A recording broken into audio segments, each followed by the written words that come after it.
আলাইকুম বন্ধুরা, সবাই কেমন আছেন? আশা করছি ভালো আছেন। আমি চলে এসেছি বাঙালি রান্নাঘরে। আপনারা এটা দেখে নিশ্চয়ই চিনতে পারছেন এটা কি। এটা হচ্ছে কচুর ডান্ডি। এটা দিয়ে আমি আজকে ইলিশ মাছের মাথা দিয়ে আজকে একটা রেসিপি করে দেখাবো। বাঙালি সবারই পছন্দের একটা রেসিপি। চলুন এগুলো আমি এবারে কুচিয়ে নেব। দেখুন বন্ধুরা, আমি চুলায় কড়া বসিয়ে দিয়েছি। এবার আমি কড়াতে জল দিয়ে এরকমভাবে কুচিয়ে রেখেছি, কুচিয়ে নিয়েছি। এবার এটাকে ভালো করে জল দিয়ে ফুটিয়ে নেব। দেখুন বন্ধুরা, আমি এটাই চুলোতে বসিয়ে দিয়েছি। এবার এটা ফুটার অপেক্ষায়, ভালো করে ফুটে গেলে জলটা ছেঁকে নেব। দেখো বন্ধুরা, এখন কিন্তু কড়াতে এত দেখাচ্ছে, কিন্তু এত থাকবে না। এটা একদম গলে একটুখানি হয়ে যাবে একদম, আপনারা দেখবেন। দেখুন বন্ধুরা, এতে আমি সামান্য পরিমাণে লবণ আর একটু হলুদ দিয়ে দিয়েছি। এটা ভালো করে নিতে হবে, ফুটিয়ে নিতে হবে। দেখুন বন্ধুরা, এটা এখন ফুটে গেছে পুরোপুরিভাবে। আমি আর একটু ভালো করে ফুটিয়ে নেব। এই কচু শাক বাঁচতে গেলে কিন্তু দেখুন বন্ধু, আমার হাতের কি অবস্থা হয়েছে। আমার হাত পুরো কালো হয়ে গেছে। দেখুন বন্ধুরা, এটা ফুটে গেছে পুরোপুরিভাবে, ভালোভাবে ফুটে গেছে। এবারে এইটাকে আমি ছেঁকে নেব চুপড়িতে, ভালো করে জলটা ঝরিয়ে নেব।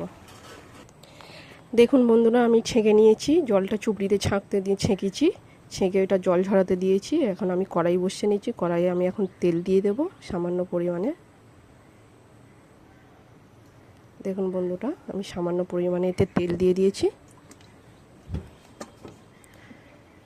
তেলটা গরম আসলে আমি এতে কালো জিরে একটু সামান্য পরিমাণে ফোড়ন দেবো।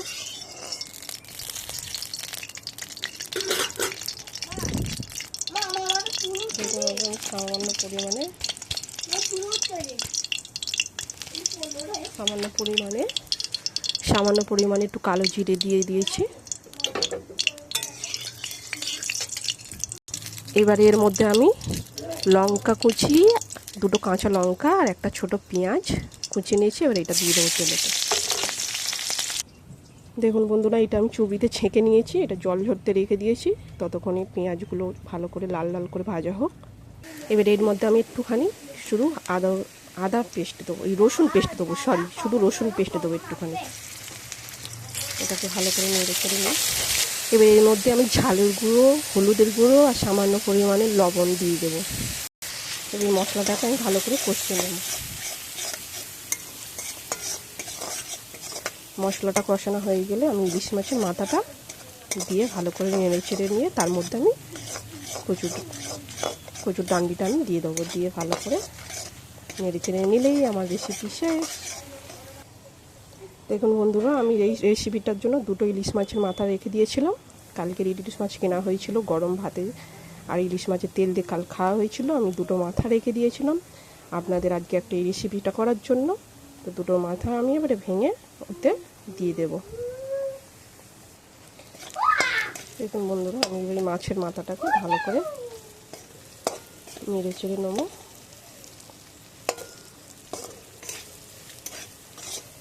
এতে সামান্য পরিমাণে একটু জল দেব।